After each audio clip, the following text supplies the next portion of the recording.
सगळ्यांना मानाचा जय सेवालाल, जय भीम, जय शिवराय. हे व्हिडिओ बघा. मला एक गोष्ट कळत नाही, ज्या वेळेला बलात्कार होतो तो बलात्कार तुम्ही हिंदू आहे का मुसलमान कसा काय बघू शकता? जो कोणी आरोपी असेल, मग तो हिंदू असेल ना तर मुसलमान असेल ना तर कोणत्या जाती धर्माचा असेल, तो तिथल्या तिथे ठेचून मारला पाहिजे. जे सौदी अरेबियामध्ये चालतं ना, त्यांच्याकडे जशा शिक्षा आहेत ना तशा शिक्षा इथे झाल्या पाहिजे. हात पाय मोठी छाटून टाकतात तलवारीने सर्वांसमोर.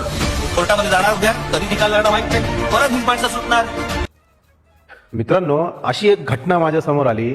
तालुका जरंडी तांडा, तिथं आमच्या बंजारा समाजांचे 80 वर्षांची म्हातारी आणि एक 45-50 वर्षाचा माणूस, त्यांचं नाव रमजान शेख आहे, यांनी लैंगिक अत्याचार केला आणि त्यांच्यावर बलात्कार केला. म्हणजे तुम्ही विचार करा की म्हातारे लोकांना आणि छोट्या छोट्या पोरींना कोण सोडत नाही.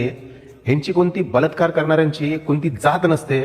आपल्या भारतामध्ये वारंवार रेप का होतात? कारण रेपिस्ट लोकांना त्यांची शिक्षाच होत नाही.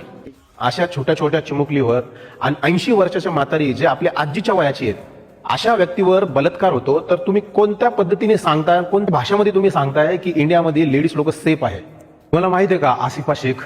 तुम्हाला माहिती आहे का मालेगावची ती चिमुकली? असे भरपूर केसेस आहे ज्यांचे आरोपी आतापर्यंत त्यांना फाशीची शिक्षा झाली नाहीये.